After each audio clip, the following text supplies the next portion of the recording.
नमस्कार, आप देख रहे हैं वीके न्यूज और मैं दुष्ट उपाध्याय। नागरिकता संशोधन विधेयक को लेकर भारत के कई हिस्सों में बवाल मचा हुआ है। देश के ज्यादातर मुसलमान इसके खिलाफ सड़कों पर उतरे हैं और इससे मुसलमानों के खिलाफ साजिश बताते हुए जगह जगह पर हिंसा कर रहे हैं। हालांकि सरकार भी इन हिंसक उपद्रवियों पर सख्त हो गई है और उन्हीं को उन्हीं की भाषा में जवाब देने की तैयारी कर ली है। लेकिन इन सब के बीच ये जानना भी जरूरी है कि पाकिस्तान के मुसलमान इस मुद्दे को लेकर क्या सोचते हैं। भारत में भले ही इसका विरोध हो रहा हो, लेकिन कराची के पूर्व मेयर और मानवाधिकार कार्यकर्ता आरिफ अजाकिया ने इसे लेकर मोदी सरकार की जमकर तारीफ की है। सीएबी है क्या?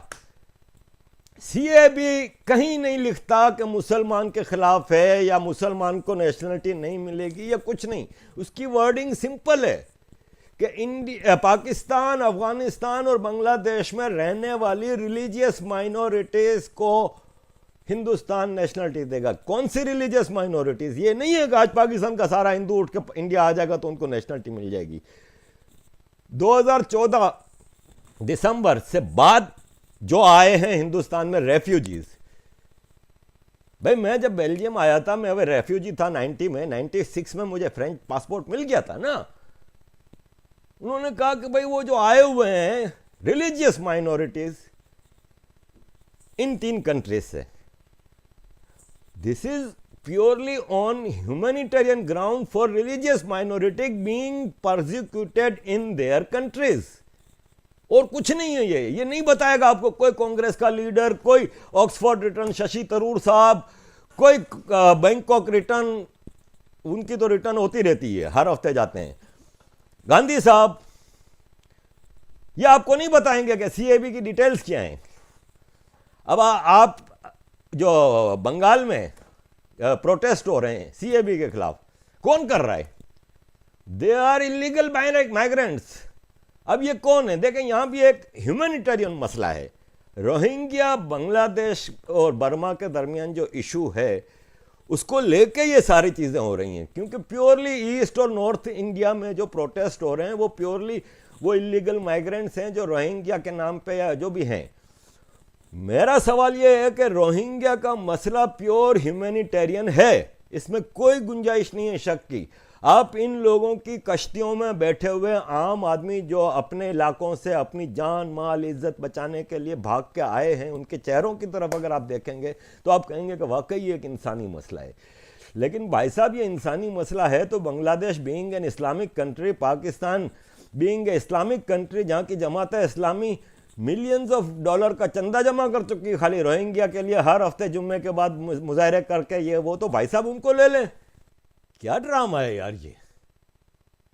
अपने इस हिस्टोरिकल ब्लंडर को तो कम से कम अपोलोजाइज करें आप कांग्रेस वालों। भाई जब 2 nation theory was the basis of Pakistan creation and Pakistan's father of nation says 3 days before creation of Pakistan that now bury that 2 nation theory and start a new secular Pakistan, equal and everyone is equal and everyone has equal rights. Same thing said by Nehru ji. तो भाई साहब आप दोनों को वापस एक meeting कर लेनी चाहिए थी और पब्लिक को, इस 20% पॉपुलेशन ऑफ द वर्ल्ड को आप कहते दोनों मिलकर कि सॉरी भाई गलती हो गई, 2 nation theory was a wrong formula and we have done a mistake, sorry we are correcting it. क्यों नहीं किया? इसका जवाब, अगर आप कांग्रेस की उस वक्त की लीडरशिप की लेगेसी को क्लेम करते हैं तो उसका जवाब तो दें ना। हम अफेक्टेड हैं इस डिसीजन से। आज की जनरेशन, हमसे ऊपर वाली जनरेशन और उससे ऊपर वाली जनरेशन, इस बंटवारे से जिसकी बेसिस थी 2 नेशन थ्योरी। आज आपको अमित शाह जी बुरे लग रहे हैं जब वो असेंबली में कहते हैं कि कांग्रेस अगर धर्म के आधार पे हिंदुस्तान की तकसीम ना करती तो आज ये सिटीजन अमेंडमेंट बिल की जरूरत पेश ना आती। आज आपको अमित शाह जी बुरे लग रहे हैं क्योंकि वो कह रहे हैं वो बेसिस जिसकी बुनियाद पे हिंदुस्तान की तकसीम हुई।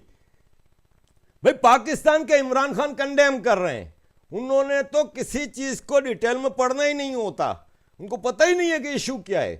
भाई मैं आपको भी बता दूं, आम मुसलमानों को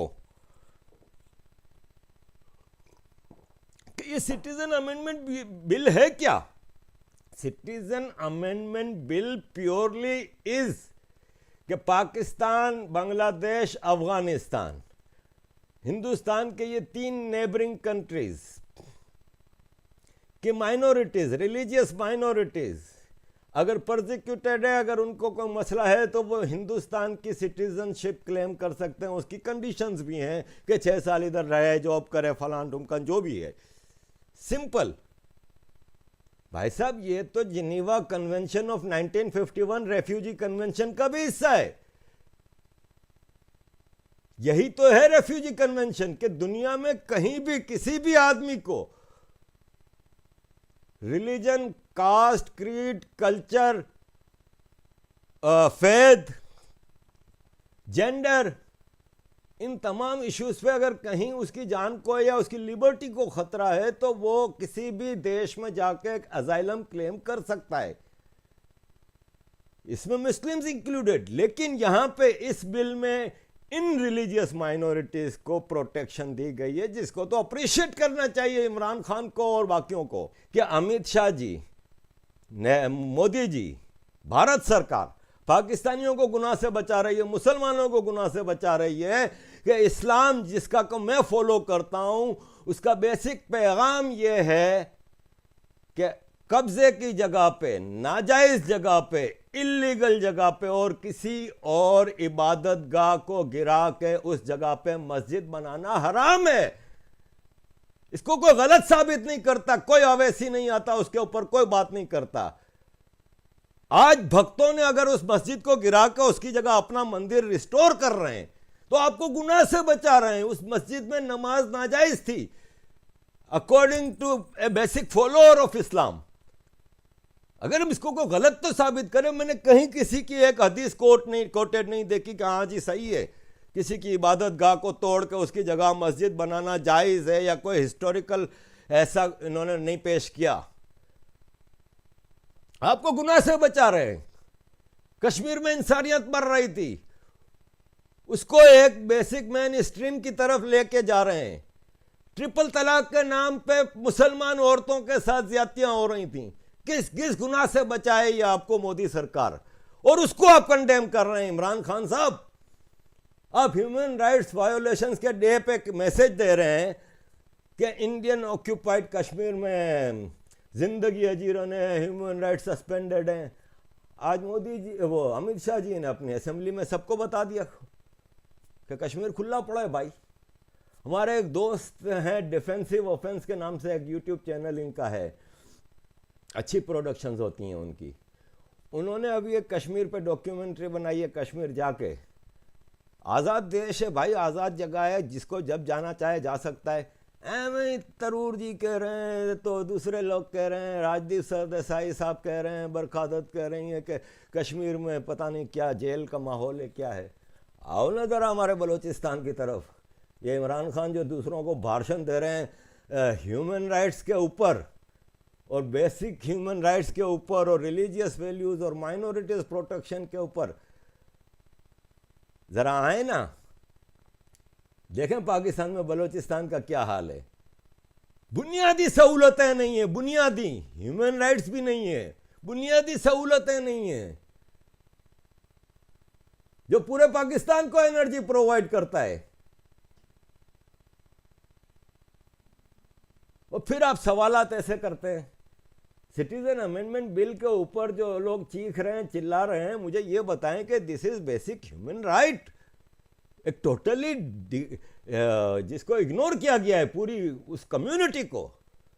भाई आप मुझे बताएं कि कौन बात करता है हिंदूज ऑफ पाकिस्तान के लिए, जिनके कभी कोई मंदिर तोड़ देता है, तो कभी लड़कियों को अगवा करके वो कर रहा है, तो कभी उनके मंदिर पे लीगली कब्जा कर लेते हैं अदालती कार्रवाइयों के जरिए। जैसा कि मैंने आपको बताया था कि श्री हनुमान पंच मंदिर कराची सोल्जर बाजार में, भाई 10 फ्लोर पे जो मंदिर ओरिजिनल हिस्टोरिकल दुनिया के 4 कदीम तरीन मंदिरों में से एक, 8 पे कब्जा है, कहीं तबाह किया जा रहा है। और इन्फोर्सिंग इतना डिस्क्रिमिनेशन होता है कि अलग गिलास पानी के, अबे तू तो हिंदू है, ह्यूमिलिएट करना बार बार। तो आदमी बैठ कर सोचता है कि यार एक कलमा पढ़ने से मेरे लिए तो लाइफ ही चेंज हो जाती है। ये इन्फोर्स्ड कन्वर्जन है। अजय ने कैब के नाम पर देश के लोगों को गुमराह करने वाले डिजाइनर पत्रकारों और मुसलमानों को भी जमकर लताड़ लगाई है। Hindustan needs to clear past blunders, to move forward, और राइट डायरेक्शन में चीज़ें चल रही हैं। सपोर्ट करें अपनी इस गवर्नमेंट को, सपोर्ट करें अपनी इस सरकार को, और अगर कोई चीज़ गलत है तो अदालतों में जाएं, सड़कों पे ना आएं, आपकी अपनी पब्लिक प्रॉपर्टी को तबाह ना करें। और उन जर्नलिस्टों से मेरी ख़ास तौर पर रिक्वेस्ट है कि हीरो ना बने, इस वक्त हवा ना दें, पेट्रोल ना डालें आग के ऊपर। हिंदुस्तान की तरक्की, रीजन की तरक्की, ये मेरा बिलीफ है। A strong Hindustan is good for Pakistan. For Pakistanis, not for the ruling oligarchy of Pakistan, but for Pakistanis, yes. And again I am saying to Modi सरकार, कुछ सोचें पाकिस्तान के उन लोगों का भी जो तबाह बर्बाद हैं, अपनी ही फौज के हाथों गुलाम हैं। Make some policies. Thank you. तो भाई अजाकिया ने कश्मीर के बहाने मोदी सरकार को घेरने वालों को भी करारा जवाब दिया है और पाकिस्तान में आकर हालातों का जायजा लेने की चुनौती भी दे दी। तो खुदारा हिंदुस्तान के मुसलमानों, बात बात पे प्रोवोक होने की जरूरत नहीं है। जितना महफूज इस्लाम इंडिया में है कहीं नहीं है। जितना मुसलमान पाकिस्तान में मुसलमानों ने मारा है, किसी ने नहीं मारा। मौलाना हसरत मोहानी जब 47 में उनसे कहा कि आप पाकिस्तान जा रहे हैं, बोले नहीं मैं क्यों जाऊंगा। ये अपने रिश्तेदारों से मिलने आए कराची 50s में, अर्ली 50s में। तो इनसे पूछा कि आप वापस जाएंगे इंडिया, तो बोले जी बिल्कुल जाऊंगा। मैं वहाँ पे किसी हिंदू के हाथों मरना पसंद करूंगा, यहाँ पे किसी मुसलमान के हाथों पर मरना पसंद नहीं करूंगा। दीज वर द विजनरीज, जिनको पता था कि इस मुल्क में मुसलमान एक दूसरे को मारेगा। भाई इंडिया, अफगानिस्तान, बांग्लादेश और पाकिस्तान के लिए बेस्ट हल CAB के अगेंस्ट ये है, दो चीज़ कर सकते हैं वो। एक तो ये कि अपने मुल्क में रिलीजियस माइनॉरिटीज़ का प्रोसिक्यूशन बंद करें। कौन अपनी खुशी से अपना मुल्क, अपनी जगह, अपनी ज़मीन छोड़ के जाता है। आपको बता दें कि आरिफ अजाकिया कराची के मेयर भी रह चुके हैं। वे मानवाधिकार कार्यकर्ता हैं, लेकिन पाकिस्तानी सरकार और सेना की हरकतों से तंग आकर उन्होंने पाकिस्तान छोड़ दिया है। हालांकि मौके मौके पर पाकिस्तान और उसकी सरकारों को आईना दिखाते रहते हैं। जिस तरह से आरिफ अजाकिया ने एक बड़ा बयान दिया है, उस पर आपकी क्या राय है, कमेंट बॉक्स में जरूर बताएं। देश और दुनिया की तमाम खबरों को पाने के लिए देखते रहिए वीकेंड। शुक्रिया।